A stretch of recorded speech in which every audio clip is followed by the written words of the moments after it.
How you doing, guys? Eric from TheWasteland.com. One of the most unfortunate things about all the craziness that's going on in the world is the way in which the tyranny ratchet just keeps like click, click, click a little bit at a time. Sometimes huge jumps like we saw with COVID. And while I've said before, and I still think that this isn't all some vast, pre-planned, specifically conspiracy theory, I do think that there are a ton of different groups and cabals and organizations that are all just trying to increase their control and their power and their wealth at the expense of the normal people. And so every one of these crises, regardless of whether they are pre-planned or not, are certainly taken advantage of to the max to increase the level of control. And technology, unfortunately, is giving them massive abilities to do control and track and do all these other things that simply weren't an option. You know, it gives normal people a lot of capabilities and efficiencies as well, but the amount that the government can use this stuff, we saw with them literally shutting down the flow of information related to election, COVID, and everything else. And we see what they're doing in China with social credit scores and all that stuff. Obviously, the CBDCs is a huge concern with their ability to... Obviously, CBDCs are a huge concern with that regard, the ability of the government to control tons of different elements of the financial interactions and the financial system with a lot more speed and granularity. Because now, I mean, there's not too many things that they couldn't do right now if they really wanted to with the kind of the same effect, but they can't do it on like an individual level. You know, like someone was mentioning earlier, they already shut down the truckers' money. People who were at the truckers' protests in Canada, they didn't need a CBDC to do that. But with the CBDC, you could, literally set a geographical zone where like money can't be spent here. Anyone who enters into it, then is blocked from future things. You could choose vendors or categories of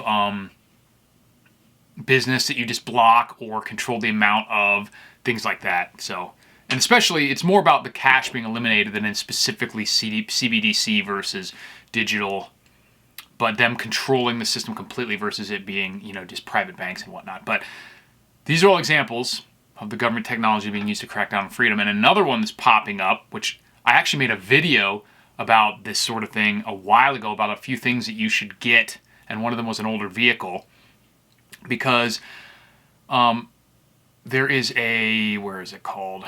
Thomas Massey, who's one of the few people in the U.S. government that I wouldn't instantly Thanos away if I had the opportunity. He was talking about the 2026 kill switch mandate, which is snuck into this bill, and what they're trying to do is hide it behind DUI protection, where like any car after 2026 will be required to be built with this technology that can like automatically recognize.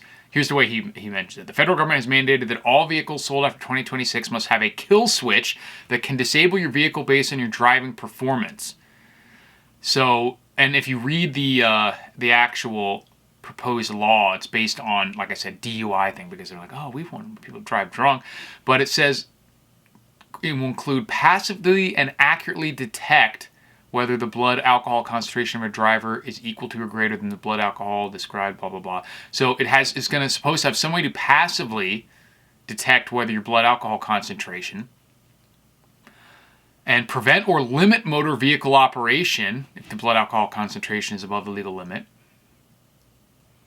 And it also describes passively monitor the performance of a driver of a motor vehicle to accurately identify whether that driver may be impaired. So not just like the blow thing to test you or somehow measure your blood alcohol level. It's talking about actual monitoring the performance and shutting down. So obviously we know that this isn't, and it says prevent or limit motor vehicle operation if an impairment is detected. So we obviously know that this isn't really about driving under the influence.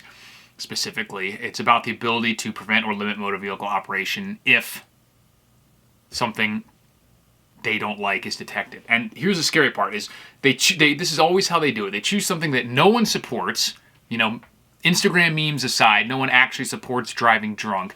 So it becomes, and they do this with, with supporting Israel and the Patriot Act type stuff. They always choose something that has 90% support as a concept, not driving drunk, stopping drunk drivers. And so then they'll introduce a technology. And there's two sides of the issue. What you're trying to cause, or what you're trying to stop rather, and how you're going to stop it. So they take something that absolutely everyone wants to stop, and then they say, oh, you're agreeing to both these things because everyone agrees with this.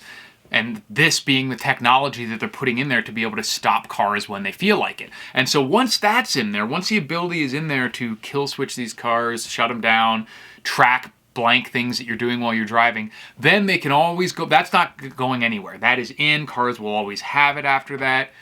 And then they can just eventually start camel's nosing under the tent as to what they will use this kill switch for. So it might actually just start specifically for DUI related items. They don't care because they know that once that technology is there, just like with anything else, social security numbers, driver's licenses, different types of taxes, they never go away. It's just how much it is and what it's being used for can always be crept, slippery sloped away. And that's what's going to happen with this. And it sounds like they're even going to start pretty expanded because it says passively monitor the performance of a driver.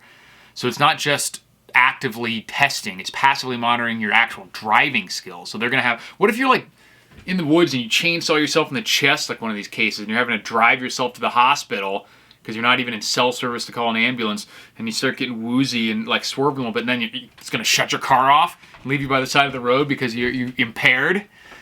But obviously, I'm not even worried about incredibly weird situations like that. I'm worried about the ability for them to shut down vehicles when they decide, and adding to the list of things that they would use that technology for, because you would have to be the most monumentally naive person to think that in a few years after this technology being invented, it wouldn't be used to find people who are, owe child support or have warrants outstanding or back taxes and just shut their car down. Or certainly beyond that, then once that's being used for criminal things, it'll be used for people who are accused of being a terrorist or a wrong. Look at what they did for January 6th and these other events. You don't think that they would have had found all those people and shut down their cars if that technology was available to them? So what can you do? Obviously, the only thing you can really do is make sure you don't get one of these cars and hold out with an older vehicle as long as possible until they make that illegal as well. I currently have two vehicles. One's a 94 and a 2006.